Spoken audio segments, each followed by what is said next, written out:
Christy here. I wanted to show you how to put together my Hoppy Easter Card SVG file. So real quick, I just wanted to show you what comes with this file. You've got the yellow part that is your full card base with the score line, and then your white layer is for your sentiment. And you've got your purple layer, which is your insert piece that goes behind your front of your card.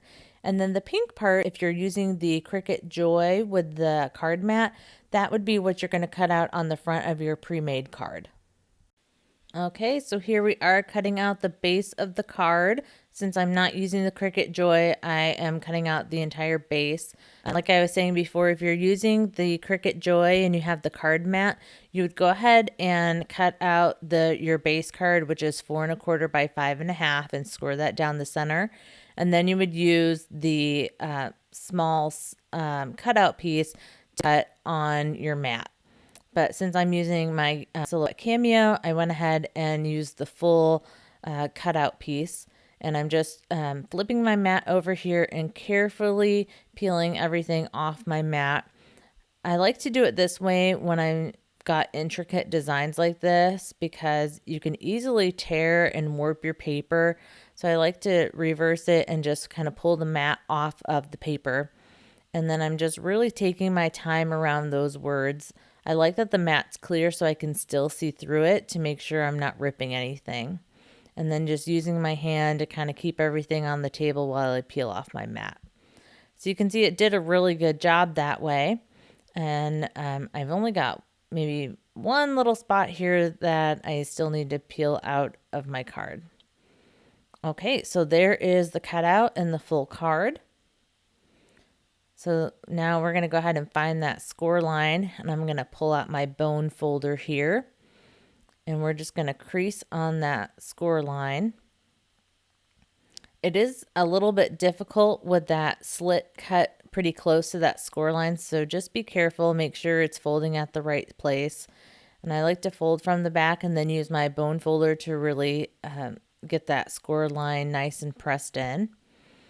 And then you've got your insert piece here, and that just goes in, and you're going to slide the corners into the little slits. This one is a little bit difficult to get in there, so you really need to take your time and press those in. And you can see this is what it looks like from the front. And then I'm, just kind of bending that insert piece and pressing it in there. And then here's what it looks like from the back side. Just bending that cardstock and then feeding it through the opening. And then just pressing all that down to make sure that it's in there really well. And that's all you have to do. No glue required. You certainly could go through, if you really wanted to, you could put glue on the back of your yellow piece to make that really stay nice and secure, but it's really not necessary. And then here I found a couple more little spots that the cutouts didn't fall out. And then last but not least, we've got the inside part here.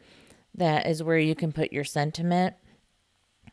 You can stamp or use your sketch pens, anything you want to do on this, or handwrite a note here. And I'm just using my liquid glue, trying to be careful to not put on too much glue because that will warp the paper, but enough to make it stick. And then I'll go ahead and get that centered. You should have a nice about 1/4 inch around the entire piece here. So you just want to kind of nudge that in place. That's the nice thing about the liquid glue is you've got the opportunity to move things around and get it perfect before you really press it in place. And then I'm just going to press that down really well. Since it's that liquid glue, it takes a second for it to set.